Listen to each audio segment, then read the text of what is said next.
Okay, so you're prepping for this Land-Based Machinery Supervisor interview. And let's be real, it can feel kind of intimidating, right? Pretty big job. It is. We're going deep on some of those common interview questions today. Help you feel ready to really knock it out of the park. What's interesting about these interviews is they're looking at both, like your technical side, can you handle the equipment, but then also that leadership piece. Right, because it's the supervisor role. Exactly. Well, it's not enough to just know how to fix a tractor. You got to know how to lead a team, manage those projects, all while making sure that everything's running smoothly. Yeah, and safely. Ah, there's that word, safety. Yeah. Speaking of, the career guide mentions how crucial safety is in this line of work. It's not just about fixing things, it's about doing it safely. For sure. And you know, interviewers are going to ask about it. I bet they will want to hear about your commitment to safety, how you make sure everyone's working safely around all that heavy machinery. Okay, so tell me more about that. What kind of safety questions should someone be ready for? One they love to ask is, how do you ensure the safety of your team members when working with heavy machinery? So it's more than just, like, safety first posters on the wall. Definitely. They want to see that you take a proactive approach. You're responsible for your team. You're responsible for making sure that everyone goes home safe at the end of the day. So you need to show them you're not just aware of the protocols, but that you live and breathe safety out there. Got it. So walk me through, what would a really good answer sound like? Well, instead of just rattling off a list of safety gear, hard hat, gloves, all that, talk about your actual process. Like before we start any project, we do a risk assessment. Okay, I like that. So you're tailoring it to the specific job. Exactly. The machinery, the tasks, the environment. And then maybe you mention, we have regular safety meetings with the team. To keep safety top of mind. Yes, where you all talk about potential hazards, review best practices, that kind of thing. It sounds like having a real-life example would be really powerful, too. Right? Like a time you noticed a potential safety issue and you did something to fix it before it became a problem. Yeah, or maybe you implemented a new procedure that prevented accidents. Something that shows you're not just talking the talk, you're walking the walk when it comes to safety. Because actions speak louder than words. Yeah. Okay, so safety's a big one. What else can someone expect in a land-based machinery supervisor interview? What are some other questions they might ask? Well, they're going to want to dig into your experience for sure, especially when it comes to, leading a team. What experience do you have in managing and supervising a team of machine operators? That kind of question is almost guaranteed to come up. Okay, so be ready to talk about your leadership experience. Definitely. Don't be shy about your accomplishments. This is your time to shine. This feels like a good time to highlight those quantifiable achievements. Give them numbers, show the impact you've made. Right. Like instead of saying, I managed a team, say, in my previous role, I managed a team of 5 technicians. We were responsible for maintaining a fleet of harvesting equipment during peak season, which, as you know, is a critical time. And by implementing a new preventative maintenance schedule, we were able to reduce downtime by 15%. That's huge. Exactly.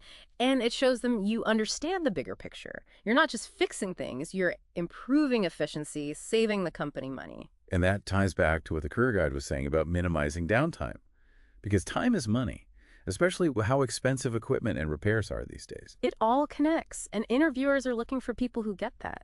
Speaking of connections, I'm curious about how you stay updated on everything that's happening in the industry, because it feels like technology is constantly changing. There's always something new. Absolutely. And interviewers know that. They'll probably ask you about it directly. Something like, how do you stay up to date with advancements in technology and innovations in the land-based machinery industry? That kind of thing. So how do I prove I'm not stuck in the past using my grandpa's old tractor manual? What are some good ways to stay current?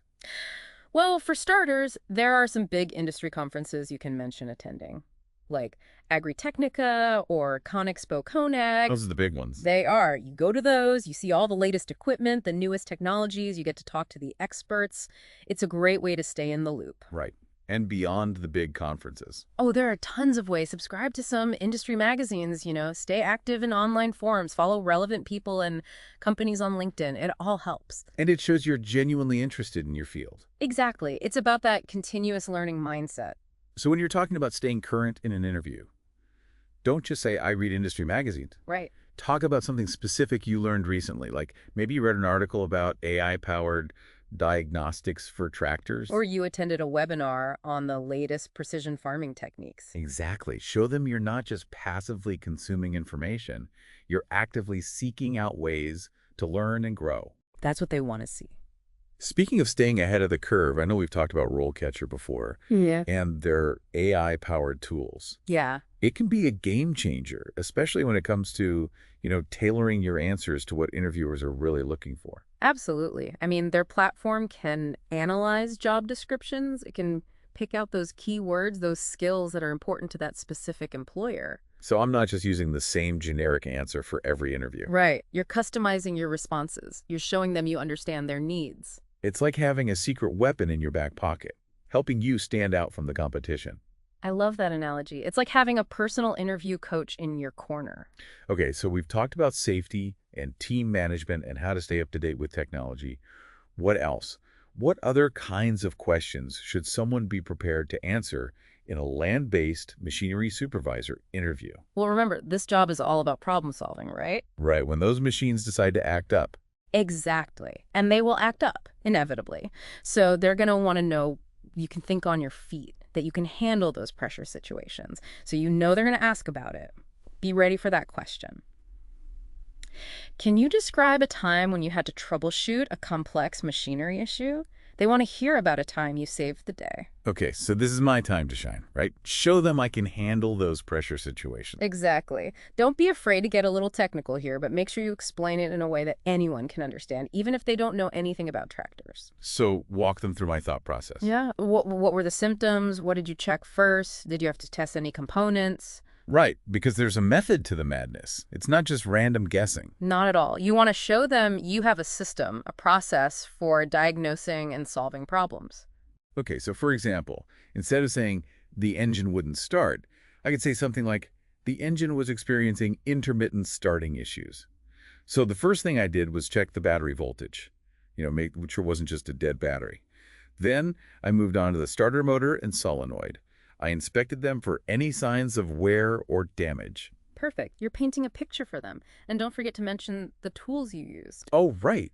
Like if I used a digital multimeter to test the electrical components or a hydraulic pressure gauge for the fluid system. Exactly. It shows them you have that hands-on experience, that you know your way around those tools. It's all about those details, right? Yeah. Painting a picture, making them feel like they were right there with you. Exactly. Now, let's say you've wowed them with your technical skills, your problem-solving abilities. You've convinced them you can handle a wrench. But don't forget, you're not just managing machines in this role. You're managing people. Right. That whole leadership thing we keep talking about. Exactly. They need to know you can handle the human side of things, too. Okay, so what kind of questions might they ask about that? Give me an example.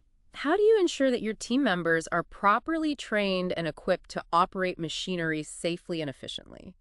They'll probably ask you something along those lines. Because it's not just about knowing how to drive a tractor, it's about making sure everyone is doing it safely and that they're using the equipment correctly. Exactly. It's about building a culture of safety and continuous learning. You want your team to be the best they can be. So how do I demonstrate that in an interview? What would a good answer sound like? Well, think about your approach to training. Do you have a formal onboarding process for new hires? Okay, yeah. So instead of just saying, I provide training, I could talk about our structured program. Exactly. Like maybe you pair new hires with experienced mentors. Right. Give them that hands-on experience, that guidance from someone who's been there. And of course, you provide a mix of classroom instruction and practical training. The whole package. And it's important to track their progress. Yeah. Make sure they're actually learning and retaining the information. For sure. Regular assessments, performance reviews, that kind of thing. And don't forget about ongoing feedback. That's crucial for growth and development. It's about showing them you're invested in your team's success. Yeah, That you're not just throwing them to the wolves, you're setting them up for success. absolutely. And you know what else shows you're invested? What's that? Encouraging your team to pursue additional certifications, attend industry workshops, that sort of thing. Stay up to date on the latest and greatest. Exactly. Which reminds me, we were talking about RoleCatcher earlier and how their AI can analyze job descriptions. Oh, it's so helpful. It can actually tell you what skills and certifications are most important to that specific employer. Which is amazing, right? Because then you know what to highlight in your interview. Exactly. You can say, I noticed that this position requires a Class A CDL. I actually obtained mine 2 years ago, and it's been instrumental in, that kind of thing. It shows them you're paying attention, that you're proactive, that you're really interested in this specific role. Okay, so we've covered technical skills, leadership, even how to stay updated on industry trends. What else? What haven't we talked about yet? Well, we can't forget about conflict resolution. Oh, right. Because even in the world of tractors and combines, disagreements are bound to happen. Exactly. You're going to have different personalities, different opinions. It's human nature. And you need to be able to handle those situations effectively. That's exactly what interviewers want to see. They want to know that you can keep a cool head under pressure, that you can mediate fairly, and find solutions that work for everyone involved. So how do they usually ask about that in an interview? Well, a very common question is, can you describe a time when you had to resolve a conflict between team members? Okay, so they're not just looking for a yes or no answer. They want a story, an example. Exactly. This is your chance to show them your diplomacy skills in action. Okay, so I need to have a good story ready to go. But not just any story. It needs to highlight my ability to resolve conflict effectively. Right. Choose a situation where you successfully mediated between two opposing sides, where you were able to bring people together and find common ground. So walk me through it. How do I structure my answer? What's the best way to tell this story? Start by briefly setting the scene. Describe the conflict, but don't dwell on the negatives. Focus on the different perspectives involved. So instead of dwelling on the specifics of who said what, you could say something like, in my previous role, two of my technicians had very different opinions on how to handle a pretty major repair on the irrigation system. One thought we needed to just replace the entire pump, rip it out and start fresh. But the other one, he was advocating for a more cost-effective repair, try to fix what we had. Okay, so you've clearly laid out the conflict, right? You've got those two different perspectives. Right. And then you walk them through your process. So you could say, I brought the two technicians together, I sat them down and said, okay, guys, let's talk this through. You created a safe space for them to communicate. Yes. I wanted them to feel heard, to be able to express their concerns openly. We discussed the pros and cons of each approach. Because each approach has its merits. Exactly. We looked at the budget, the timeline, the long-term implications. And in the end, we were actually able to find a compromise, a solution that addressed both the technical needs of the repair and, our budget. So it's a win-win. Exactly. And you've demonstrated that you can handle those tough conversations. And that you value everyone's input, which I think is so important. It really is, because at the end of the day, you're trying to build a strong team, a team that can communicate effectively, work through disagreements, and come out stronger on the other side. And that's something every employer is looking for. Okay, so we've covered a lot of ground today. We've talked about safety, team management, staying current with technology, problem solving, conflict resolution. And throughout it all, we've highlighted how important it is to showcase your passion for this field. Because that enthusiasm, it really can make all the difference. 100%. When you love what you do, it shows. So don't be afraid to let your passion shine through in that interview. Talk about what excites you about the work, what you find rewarding, what gets you out of bed in the morning. Maybe it's the challenge of keeping those complex machines up and running, or the satisfaction of seeing a project through from start to finish. Or the feeling you get when you help your team develop their skills and advance in their careers. It's about finding that personal connection. And remember, this is just a starting point. We've covered some of the big questions and key themes, but every interview is different. Use this as a guide, but do your research on the specific company and position you're applying for. And don't forget, RoleCatcher is an amazing resource for this. Their AI can analyze job descriptions, tailor your answers, even give you feedback on your interview skills. They really can help you put your best foot forward. Okay, so to wrap things up, for those getting ready for a Land-Based Machinery Supervisor interview, just remember, confidence is key. Prepare yourself, believe in yourself, and go out there and knock it out of the park. Good luck, everyone. And don't be a stranger. We'll be back next week with another deep dive into the world of work.